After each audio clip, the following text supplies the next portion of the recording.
Hello and welcome to episode 2 of the YouTube show. And this is a bit weird because yesterday I recorded episode 3, so a bit of timey-wimey stuff going on here. But I'm hoping people will enjoy it like they seem to have enjoyed the first episode with some nice figures. We've got 670-something subscribers already, so hello to everybody. And today I've got a really special guest, somebody that's not just a Doctor Who fan. They're also a creative or a fellow creative, and we'll talk about that a bit later on. But I'd like to welcome Gareth to the show. Hello, Gareth. Hello, nice to see you. Nice to see you too. And thank you very much indeed for being a guest on today's show. Start off with a bit of an icebreaker. I'm going to ask you. And we do this for everybody. I'm going to ask you for your favourites. So, just a small insight into Gareth's mind, if you like, from Whoville. And Whoville, that's Dr. Seuss, isn't it? I think. Anyway, let's get back to Dr. Who. So, your favourite episode or story?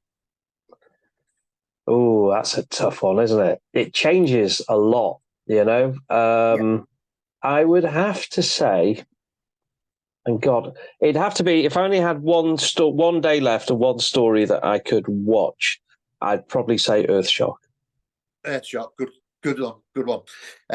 In fact, that's obviously we lost Adric. We did, and me and my son are writing a new story for a new Who. To go back in time and rescue Adric just before the ship blows up, and the story then goes on from that. And we've called the story Stowaway, and me and my son are writing that. Nice. I'd like to read that. But it's funny how the Doctor doesn't go back and rescue him, because that freighter smashing into Earth with Adric on or without Adric on doesn't change history as far as I can see. No, true. And so you have to assume that he just doesn't like Adric. Yes, well, this is Doctor anyway. It is. Anyway, your next one is your favourite Doctor from the new era and the classic era. Another good question. So, classic era, and I thought about this, and I've got to say, I love Tom Baker to bits, but I think the era where I went from being a viewer to a fan was Peter Davison. So I've got to say Peter Davison, the Fifth Doctor. Okay, and from the new breed? Gosh, the new series. I mean, they've all got something about them, but in terms of sheer watchability, it's got to be a toss-up between David Tennant and Ncuti.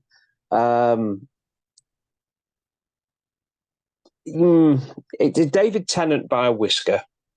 Yeah, I mean, Ncuti we're still learning about, aren't we? So, I mean, he's brilliant. And yeah, the end of the last episode, without I don't like doing spoilers, but his acting, where he got really angry, was incredible acting, and very much how you'd expect a Doctor Who to or a Doctor to react. Such star quality. I mean, he's an amazing find for the show. I predict if we were having this conversation in 2 years, I'd have no hesitation in saying Ncuti Gatwa. I think his warmth, his charisma, the camera loves him. He's brilliant. So I think if we had this conversation again, I would probably say him. But what a find. Amazing. Yeah. Absolutely. Let's go on to companions now. So, your favourite companion from the new series and the classic? Ooh. Classic is easy. That's Leela. Just fantastic.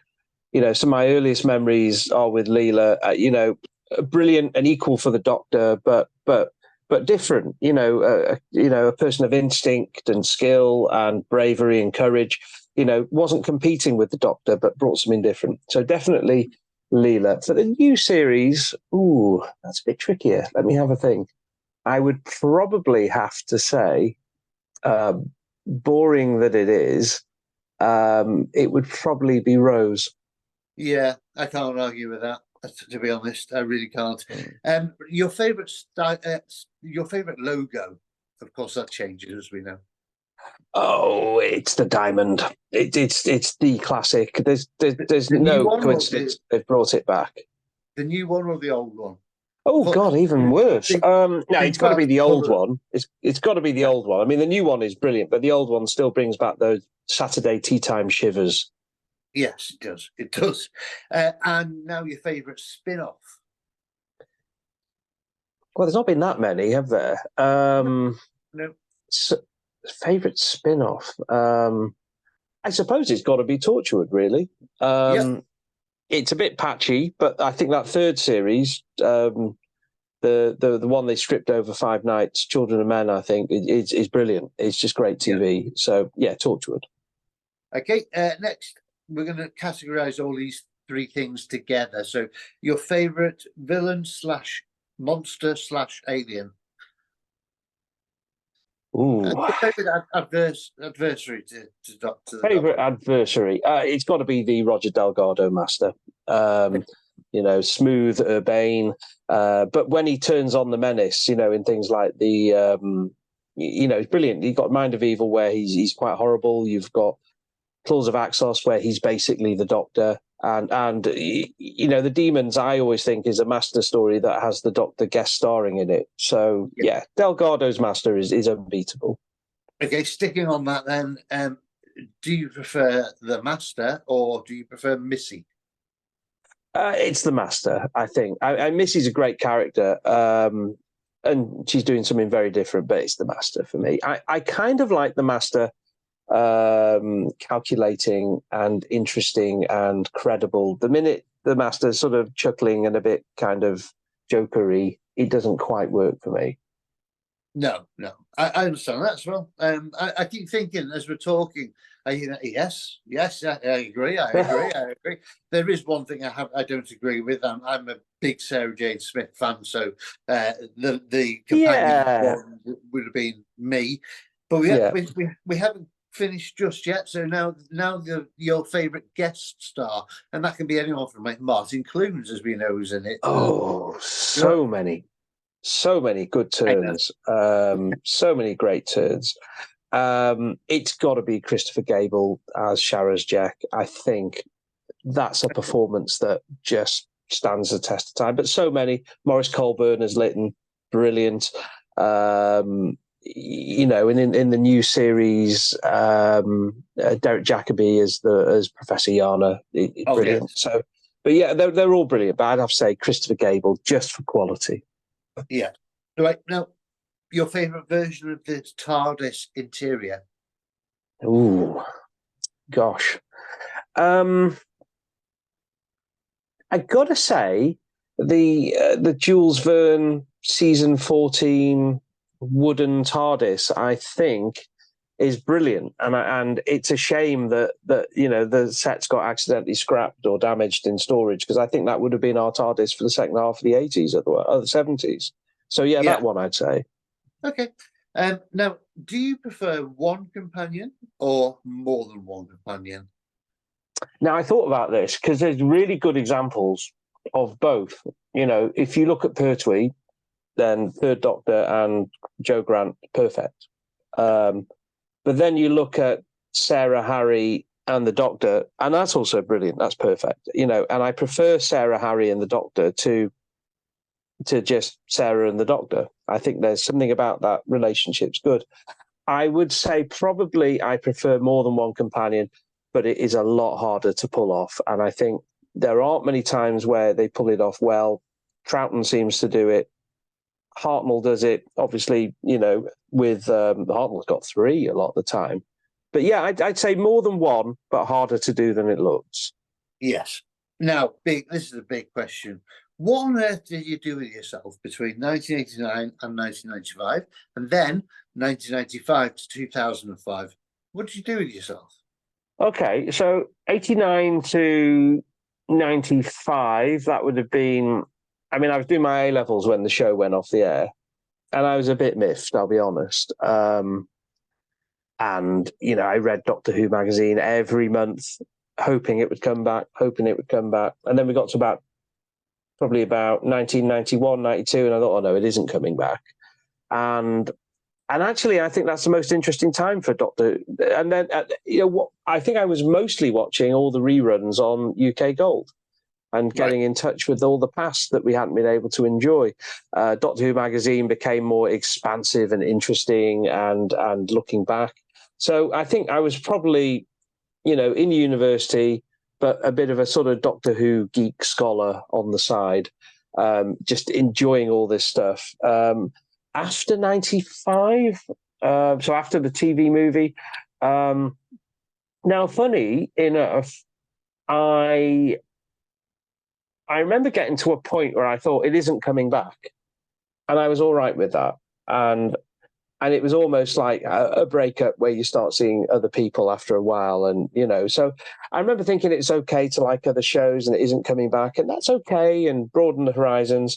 And I remember I kept one episode I'd never seen because I just hadn't seen it, which was Faceless Ones Part 1. And I thought, well, that's fine. There'll always be something I haven't seen.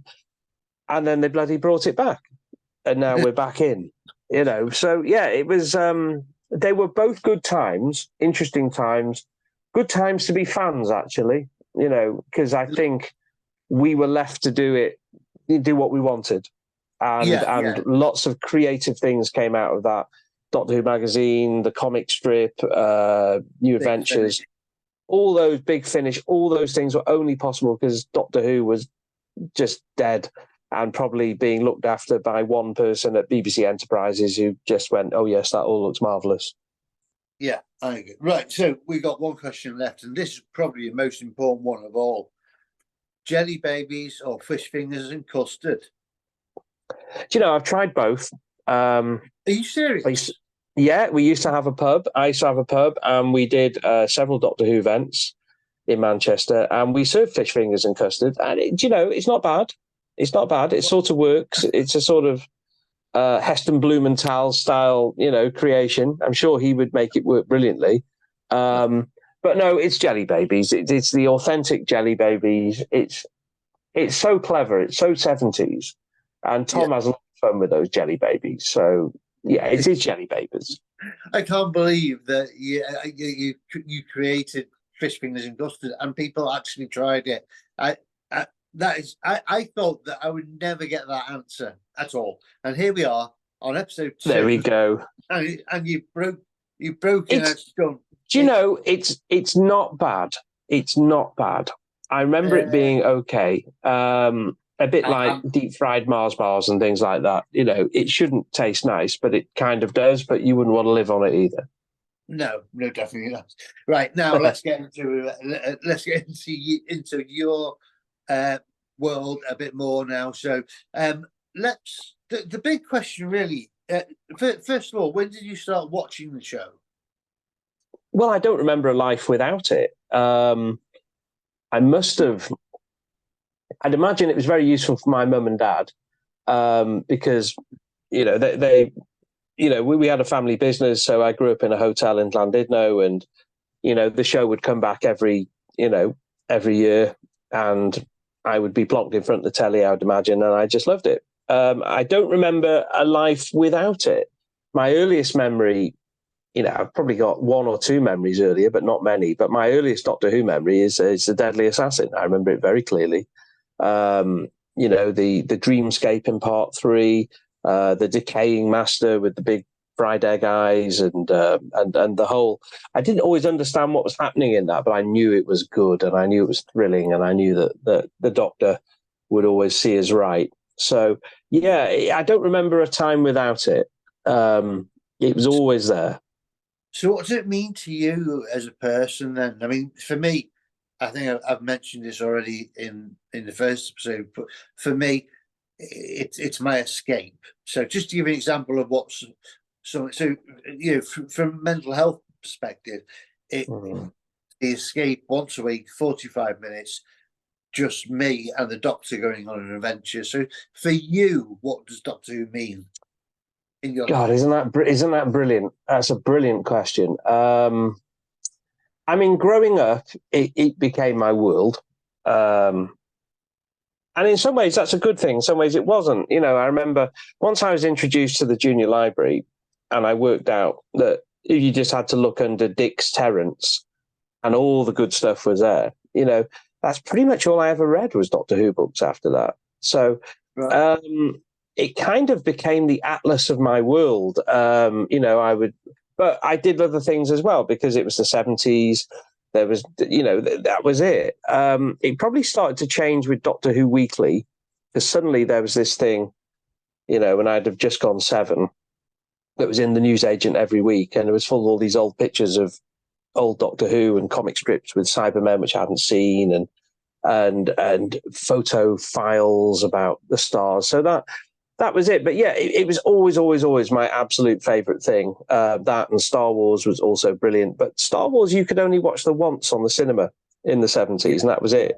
You know, then you had your posters and comics occasionally, but it kind of meant, yeah, so it was always there, and it sort of grew in importance. And once I realized there was a big past to it, and you could re-experience it in the books and then see pictures, it became, I suppose, a thing of desire.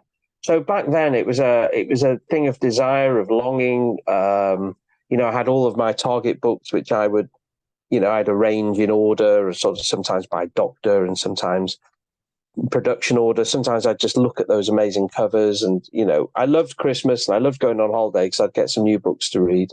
So it kind of meant everything. And then growing up, you sort of move away from Doctor Who a little bit when you get into secondary school, because especially in the 80s, because, you know, of the age we are, Doctor Who went from a show that everyone watched when I was in primary school with Peter Davison to suddenly no one watched it. It seemed to drop off the cliff in popularity with Colin Baker.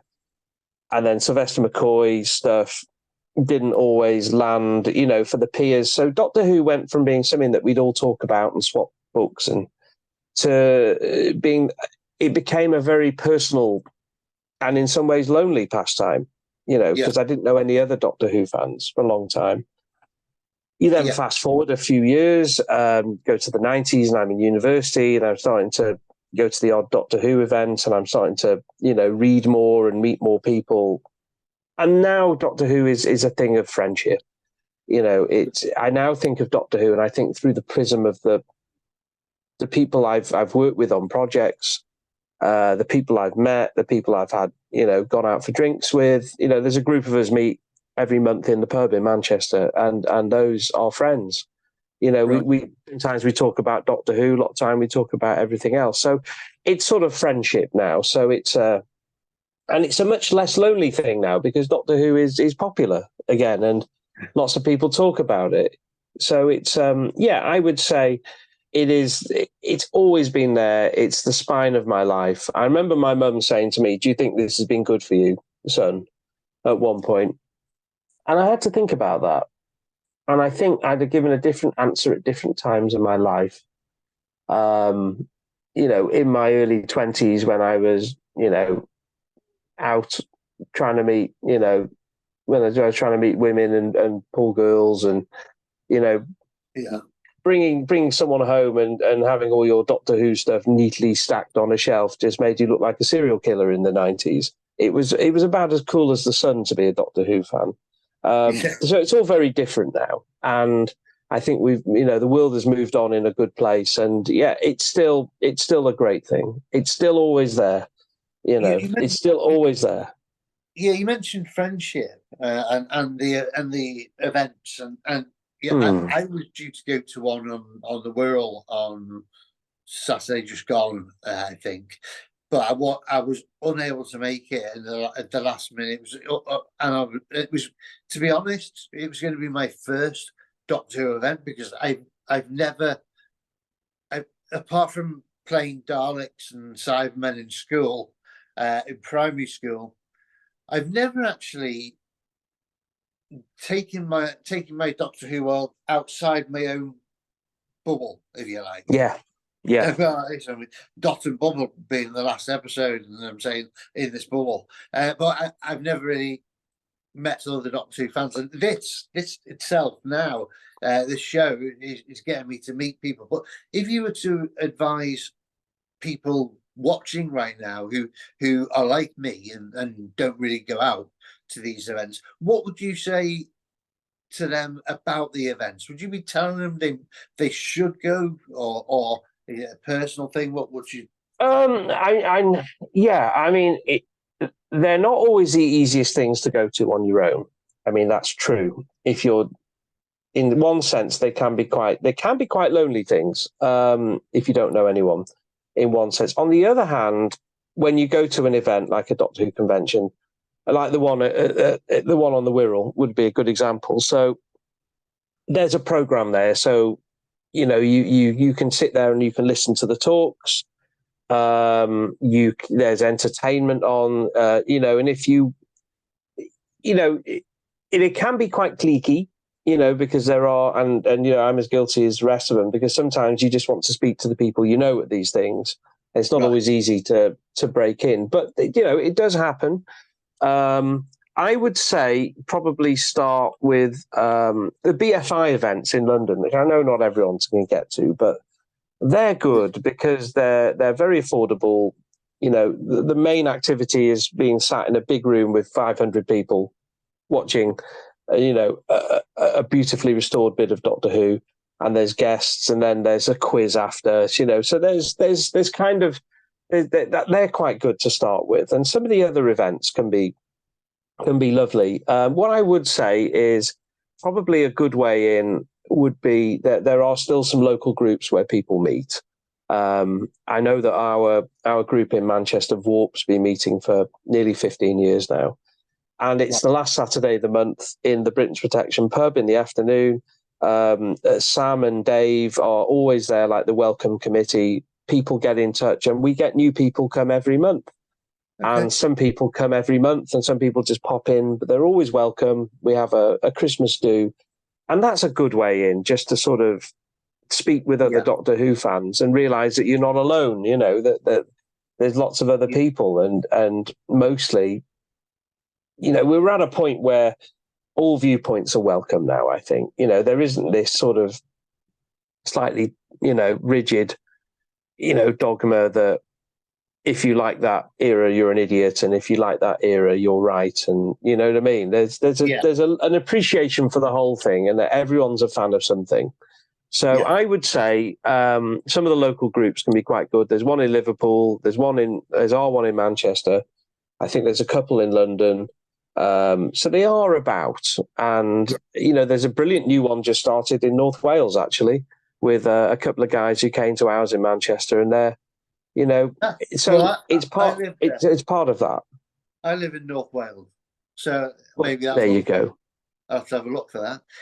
Well, you need to speak to NDAF. Lovely NDAF is got everyone meeting once a month in Llandudno Junction. Okay. So it's honestly it's about having the confidence to meet people. That's why I think it's important that we have these things in open places, because back in the 90s, they used to be at people's houses, and I always felt that was a bit awkward. If you turn up to someone's house in the middle of nowhere and everyone sat watching the Keys of Marinus, and you're sort of stuck for a couple of hours then, aren't you? Where in a pub, you can breeze in and breeze out. I think that's helpful. Okay. Right, let's bring it back into you again. You're not just you're not only a fan of Doctor Who. You're involved in other projects, aren't you? Do you want to tell us? I'm looking at time and realising how long we've been already. But can you give us a bit of an insight into your other models? So I do all sorts of bits and bobs.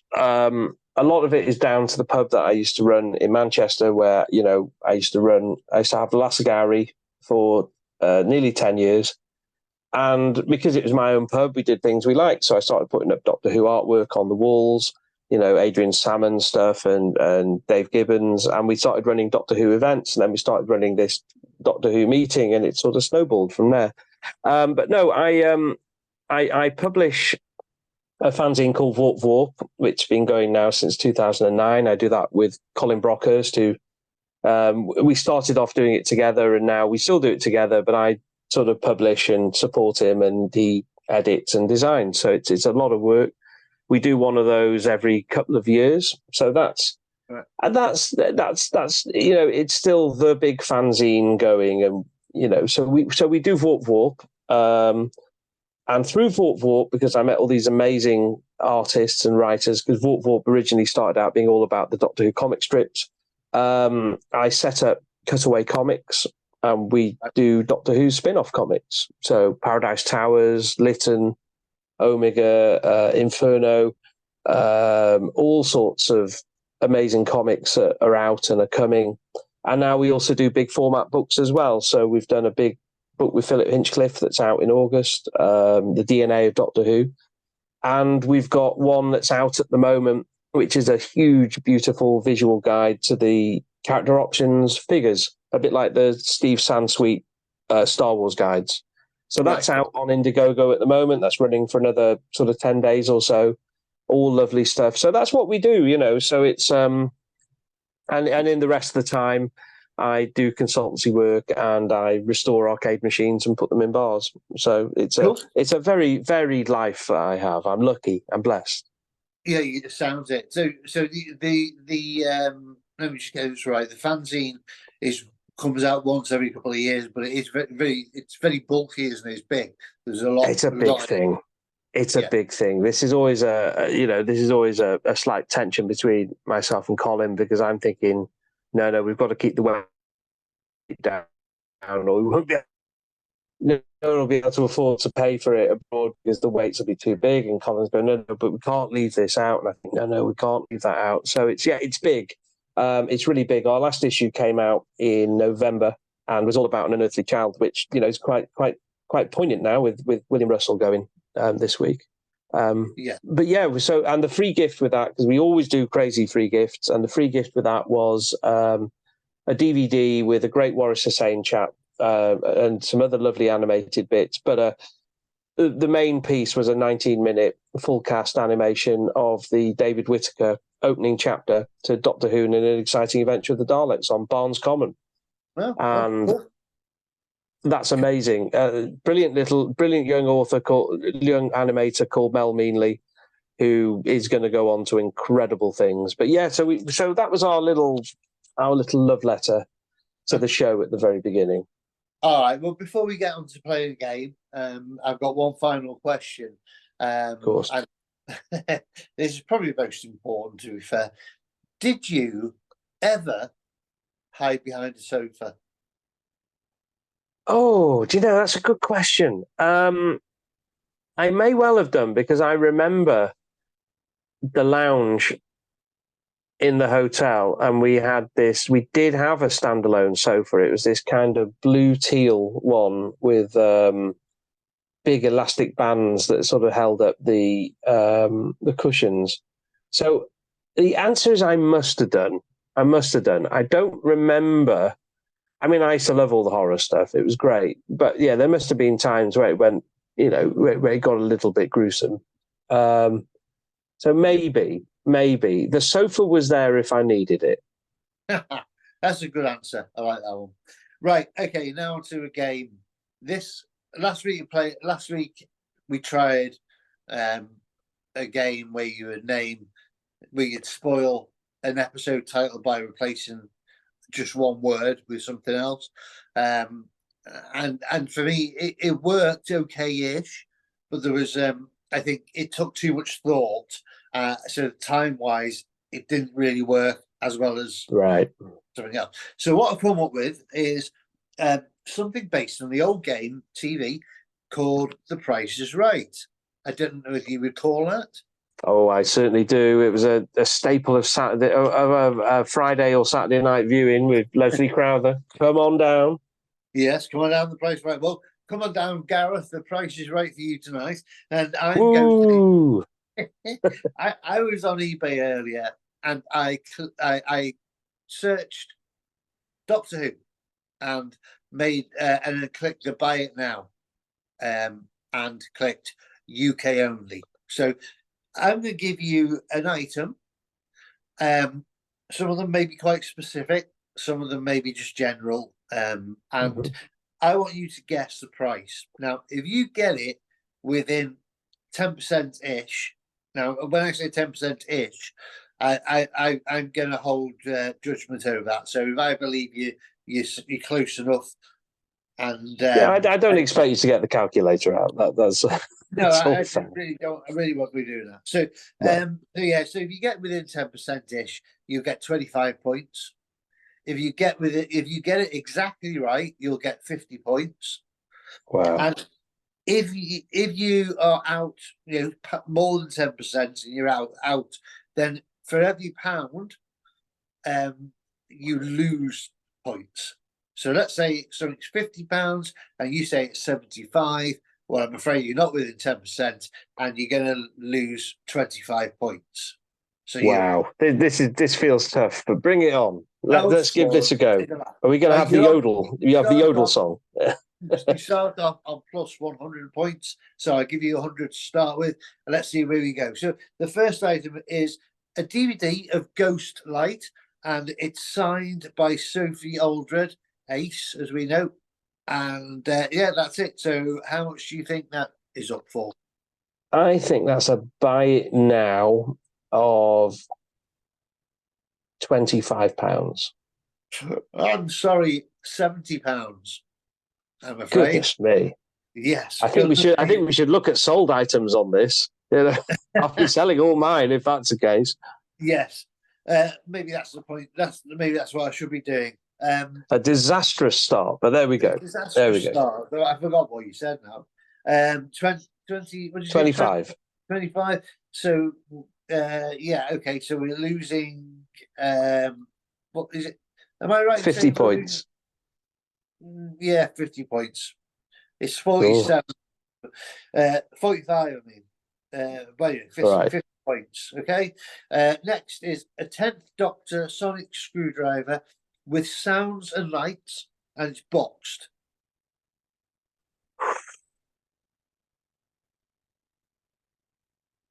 £35. Yeah, 14. £14. Dear. Yeah, I'm afraid I'm doing well here.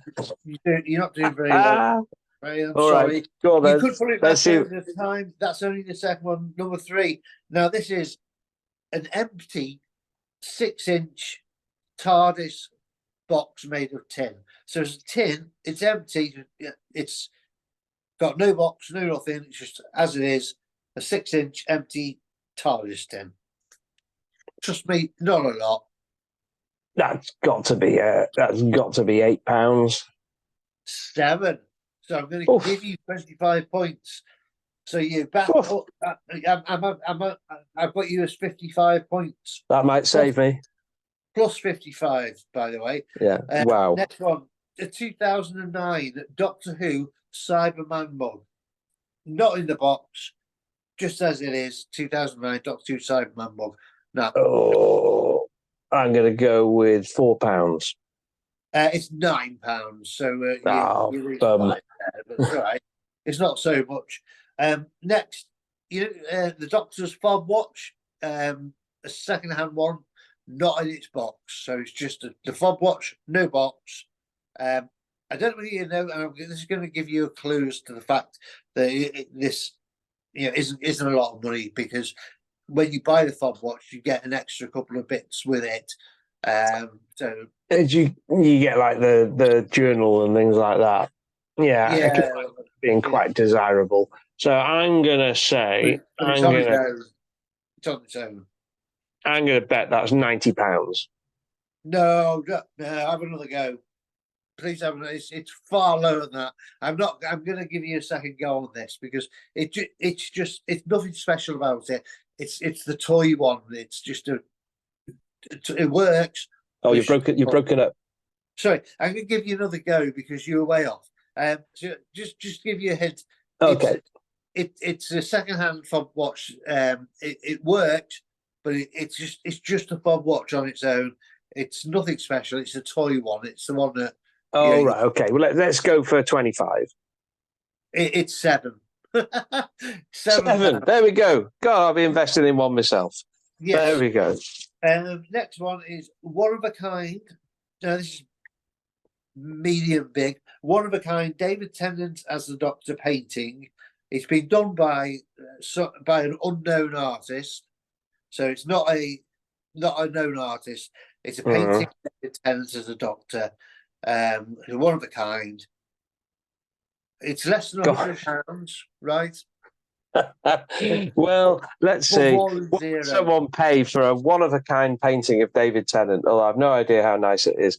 I reckon that is £40.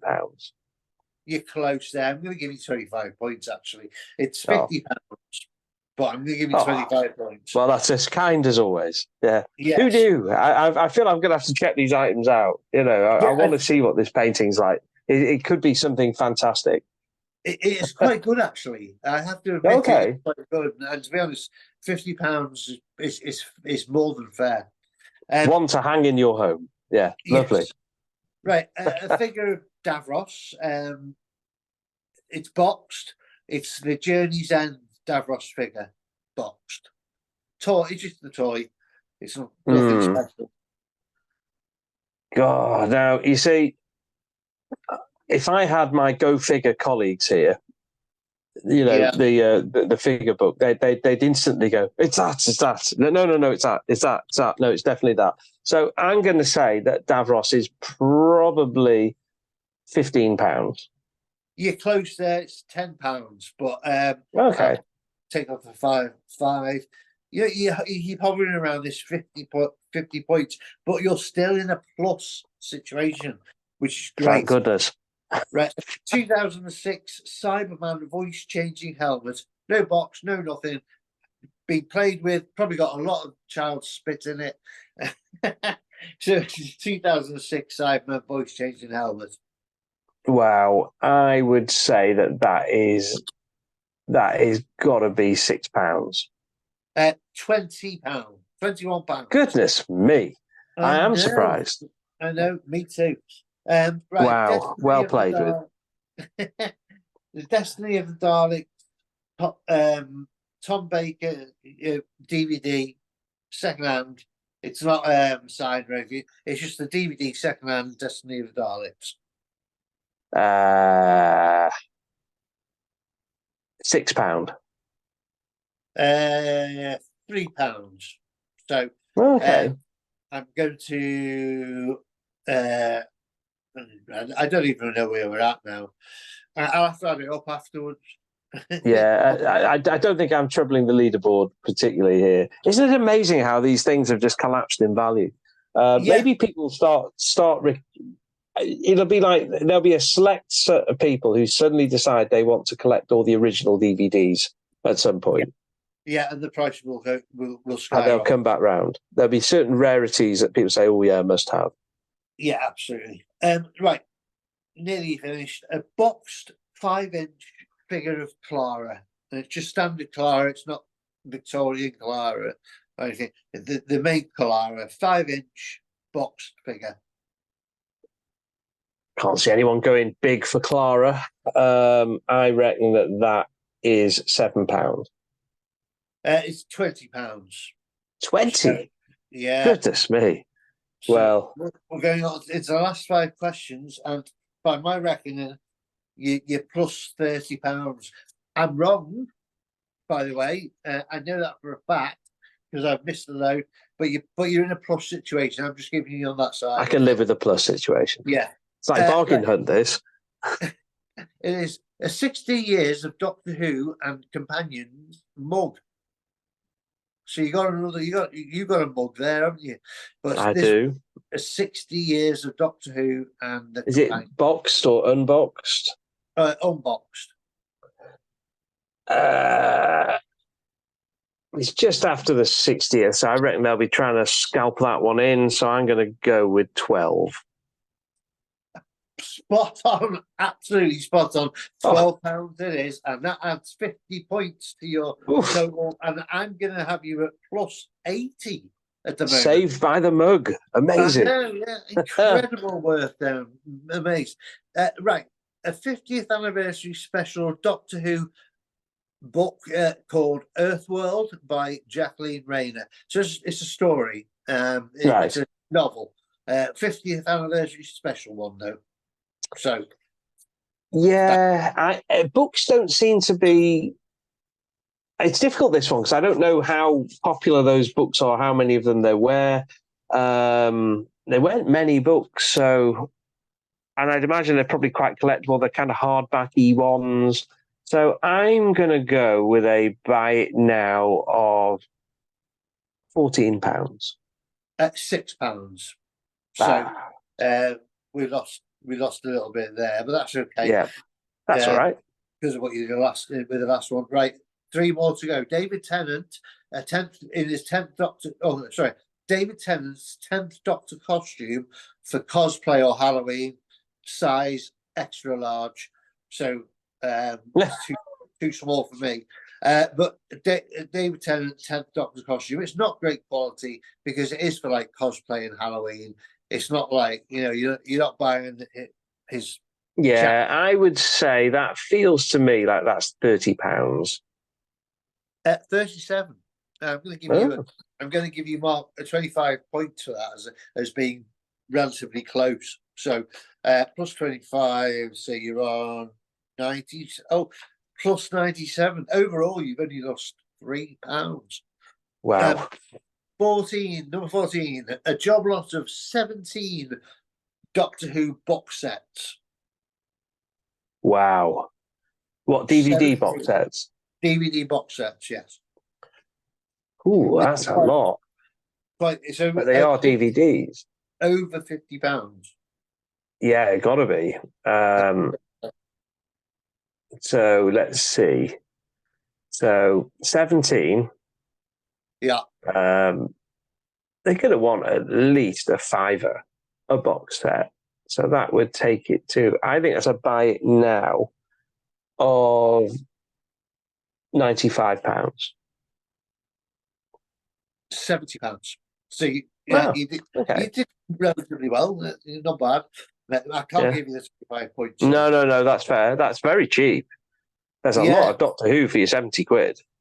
It is. But then again, you can get it all on iPlayer now, can't you, these days? Yeah, it's true. But you don't get the extras, though, do you? You don't get the sumptuous extras. No, you don't. Right, a last one. You're on plus 77. So this is your last one. A 1 to 6 scale figure of the Master from the third Doctor's here, from John Pertwee's era. It's custom made and it's one of a kind. So it's going to be a foot tall, more or less. It's made of plastics and what have you, but it's a custom made, one of a kind. And I'm going to tell you right now that this is somewhere between £500 and £1,500. I'm not going to tell you where it is, but it's somewhere between that. Well, now, yeah, if you're one of a kind, and does it look nice? Yes. It does look nice. So I would say that is probably a buy it now of £750. £750, £950. Oh, wow! But you know something. That's wiped me out. I'm not going to do that to you. I'm going to say that I'm going to just drop 25 points. I'm not going to go all the way because it's too much. It sort of wipes you out. I'm going to have to think of new rules around that last one, but I like to keep it in. But I would say my only observation on this game would be is you need to base it on sold items. Yes, good idea. Because that's you can put whatever you want on it, but it's what people are actually paying. Yeah, exactly. It screens out the people with their signed, I don't know, their signed Sophie Aldred ashtray. Buy it now, £1,500. Yeah, I mean, to be fair, yeah, you're probably right, but I'm learning as we go along. It's been a lot of fun, though. Listen, it's been a lot of fun. I've learned a lot. I tell you what, I'll be getting thoroughly ribbed by the Go Figure guys and not knowing my prices. You know what? I'm probably wrong on the actual score here, but I've got you down as a plus 52. So you're in a plus 52 points. To me, I would say not having a minus is incredibly great exercise. Oh, listen, it's the taking part is the thrill, and this is a bit like the star in the reasonably priced car in Top Gear. The honour is doing it.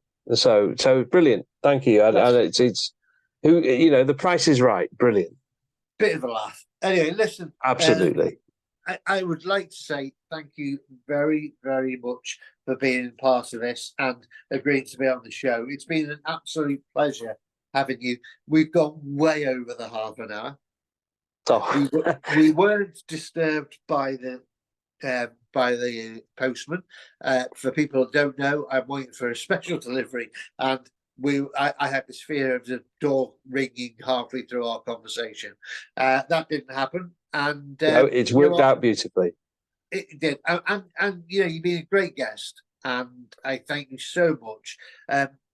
We'll continue to promote your fanzine and everything you do, and anything you want retweeting or reposting these days, just to let me know. Yeah. Nice to do that for you. Always appreciated. We've got a lot of good stuff on, but we can't do anything without people backing it and buying it. So it's always good. And good luck with the podcast, with the vidcast.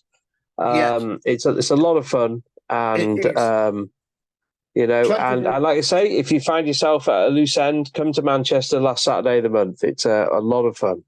I will take you up on that. I promise you. But you know what? What I'm trying to do with this podcast, vodcast, vidcast, whatever you want to call it, it's the a YouTube show. What I want to do is something slightly different and delve into the personal, into that side of it and what it means to you. I could have gone along the line of we'll have this star, that star, this star, but no. I think the personal stories are really good, and it's the things I haven't really thought about. So it'd be really interesting to see other people's stories and what it means to them. So brilliant. Keep going. Thank you very much, Rebecca, and you take care of yourself. I will come too. see you, and thank you. Always welcome. Again. Thank you. Take care. You take care. Bye bye. Bye bye.